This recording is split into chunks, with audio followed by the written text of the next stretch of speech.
I'm Dr. John Douillard, and today I want to talk about the differences between a keto diet, a vegan diet, and the Ayurvedic diet.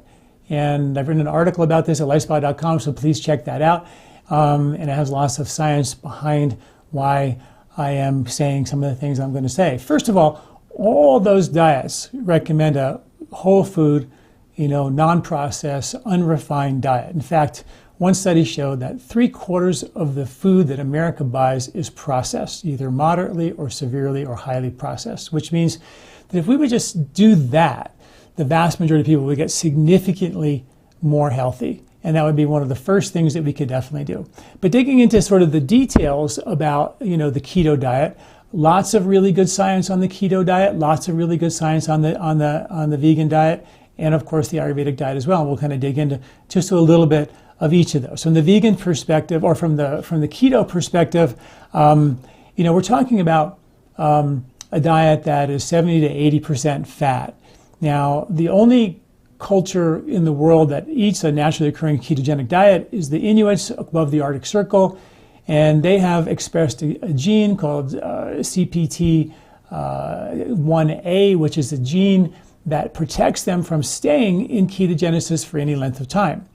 They've also linked the length of being in ketogenesis to poor infant mortality and hypoglycemia issues as well. So there are issues. But on the positive side, ketogenic diets have been shown to be powerfully beneficial for losing weight, lowering cholesterol, increasing HDL cholesterol, lowering triglycerides, been shown to definitely lower blood sugar, A1C, fasting glucoses, lower C-reactive protein, an inflammation marker, definitely reducing abdominal fat, like I said, increasing the good cholesterol, the HDL, so lots of really, really good science behind the ketogenic diet.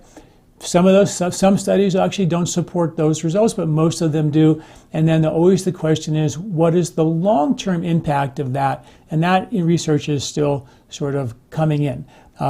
But definitely, as we'll see from the Ayurvedic diet, there is a time and a place for a ketogenic diet, absolutely, and we'll talk about that in a minute. Now, from the vegan perspective, the vegan diet is the only diet on the planet that has been shown and proven to reverse heart disease. Dean Ornish's research years ago, Esselstyn, many of the researchers have really shown that being a vegan is one of the best ways to dig out of the harm incurred by the standard American diet. Absolutely fact and really, really important. So that's really important from the vegan diet's perspective. Now, I want to go back to the keto diet for a second before I forget. The keto diet is a really high saturated fat diet, and they make no qualms about saying saturated fats are good for them. I agree with that, but I also want to make one caveat. One is that if you're going to do a high ketogenic diet or a saturated fat diet for that matter, and you're going to eat the highly processed, bleached, boiled, deodorized cooking oils that are in almost every processed packaged food, that I feel like is the perfect storm of degeneration and puts it at really high risk. So if you're going to eat saturated fats, you really need to then cut out all those highly processed foods, the canola, safflower, sunflower, any oil that has been cooked, at high temperatures, that is in a loaf of bread or a cracker or a cereal that extends the shelf life of that food, not your life, but the shelf life of that food. That's going to be really harmful if you take that along with the saturated fat, because the oils that you put in a loaf of bread that make the bread stay fresh for months on end is only happening because the bugs on the counter won't eat that bread. When you eat the oil or the bread with that oil in it, the bugs in your gut are supposed to eat that oil. But if they won't eat that oil, where does all the oil nobody will digest go? It goes right to your liver, it congests your gallbladder. When you're doing that with saturated fats, you have a higher risk of cholesterol-related issues when you combine the two. So throw those oils out, get them out of your life, because when you go to a restaurant, you're still going to get them whether you like it or not. So really do the best you can to limit them. Then I think the higher saturated fat ketogenic diet becomes a whole lot safer if you plug that into the equation. Now back to the vegan diet. Vegan diet, phenomenal. great diet. Number one best reason in the world to eat a vegan diet is because you don't want to kill anything. Ahimsa. I agree with that 100%.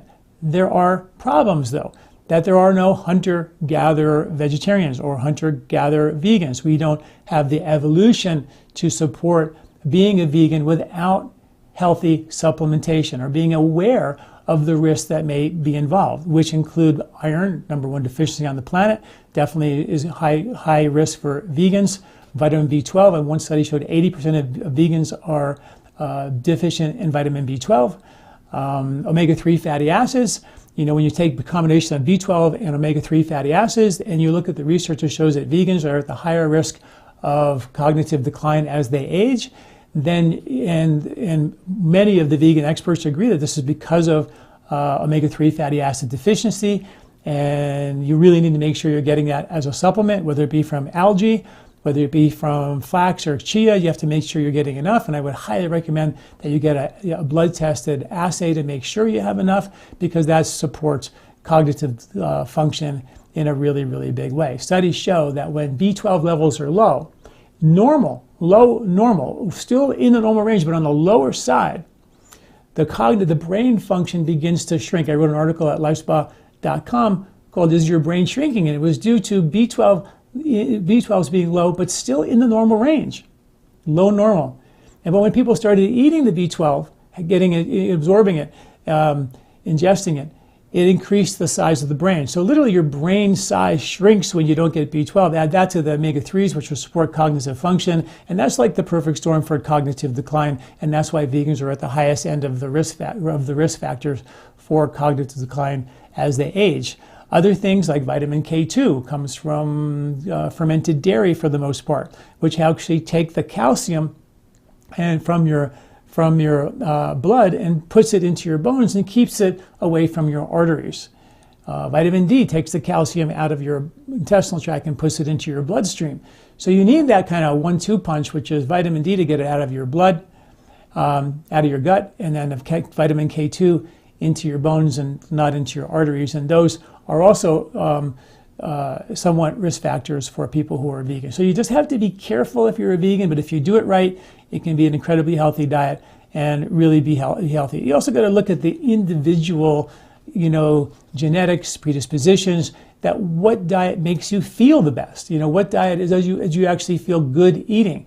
Can you really thrive on a vegan diet, or do you always feel like you're feeling weak? Some people really do become protein deficient on that diet, and that become an issue. I wrote an ebook called the Protein Deficiency ebook. It's really a protein insufficiency ebook to make sure you're getting enough protein to keep your blood sugar stable. Otherwise, you can begin to start craving sweets and junk food and candy and chocolate and jelly beans, all vegan, but not healthy for you either, right? So be careful when it comes to that. Now, when you look at the Ayurvedic diet,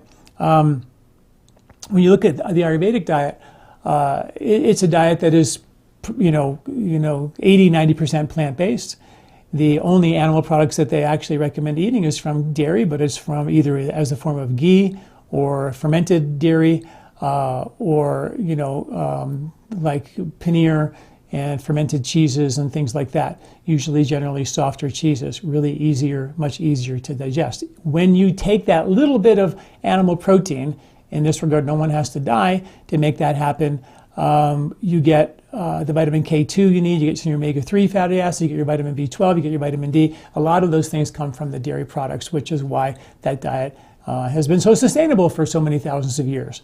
And that's one diet that you may want to think about doing. Now, I know dairy has a bad rap in America, and I have to say that that's probably due to the fact that our digestion has become weaker because of all the processed foods and the pesticides that kill the bugs that make the enzymes to help us digest those foods.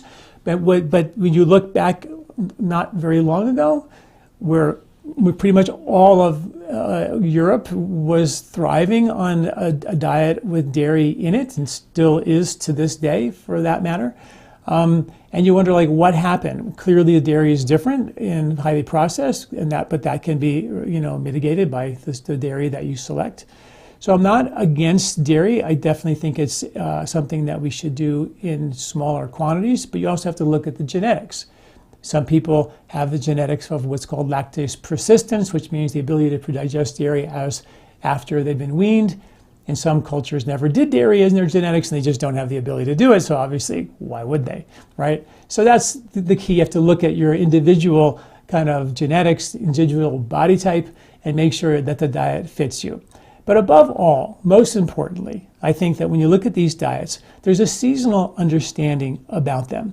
When you look at the winter months, the fall and the winter months, the bugs in your gut dramatically change. The bugs are loaded with bacteroidetes, which are specifically able to digest fat and fiber significantly better. Where in the summer you get firmicutes that seem to proliferate in the gut more abundantly, which are really good at digesting carbohydrates. So the bottom line is the bugs in your gut are changing seasonally to adjust for the foods that we eat seasonally. Because historically, in an evolutionary sense, we got foods in a seasonal sense.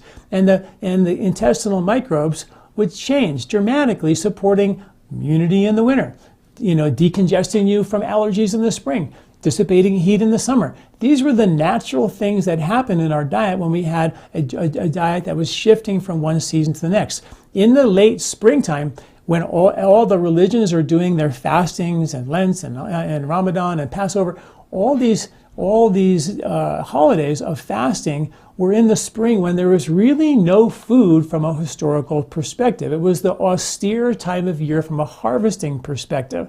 So we ate less food, and that forced the body to burn its own fat, going into a natural state of ketogenesis, right? So this was also a very austere time of eating when we really didn't eat a lot. Now in the summertime, why would you kill an animal when your garden is overflowing with vegetables that you can't eat fast enough? So you start becoming more vegetarian during those months. So in the winter and spring, you're going to probably be a higher protein and a more ketogenic fat and fiber diet. The bugs in your gut prove that, according to the Hadza tribe, which is one of the last remaining hunter-gatherer tribes. And in the summer, more vegetarian, more fruits and vegetables that are really cooling. But then when the starches kick in at the end of the summer, you get those starches back in your diet to actually support you with more fiber, more fuel, more starches that will deliver energy, store as fat for reserve energy and insulation for the winter to come.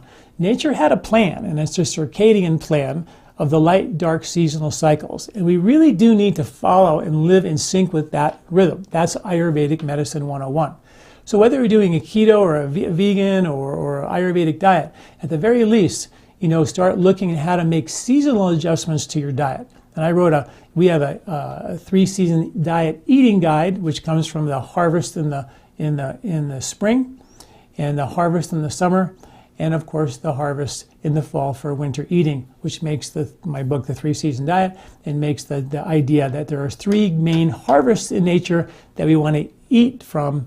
So start thinking of looking at those grocery lists, which are free. We produce recipes, grocery lists, and superfood lists for every month of the year in our 3-Season Diet Eating Guide. So it's all for free. So you can go, oh, wow, this is what the recipes and the foods that are in season, in February and in March and in April, and begin to get the right bugs from the right food in the right season to inoculate your gut to give you what your body was designed to do to maintain circadian balance, your biological clocks, being in sync with nature's circadian rhythms by connecting with the bugs that are bringing those circadian rhythms into our gut and supporting that rhythm inside of our biological clocks by being connected to those circadian seasonal light-dark cycles. So please check out this article about vegan and keto and Ayurvedic diets. Talk about none of them are bad, none of them are wrong, they all are right. It's just I think that when you kind of tie them into a historical understanding, you see this as time and place for all of these diets. All right, thanks for listening.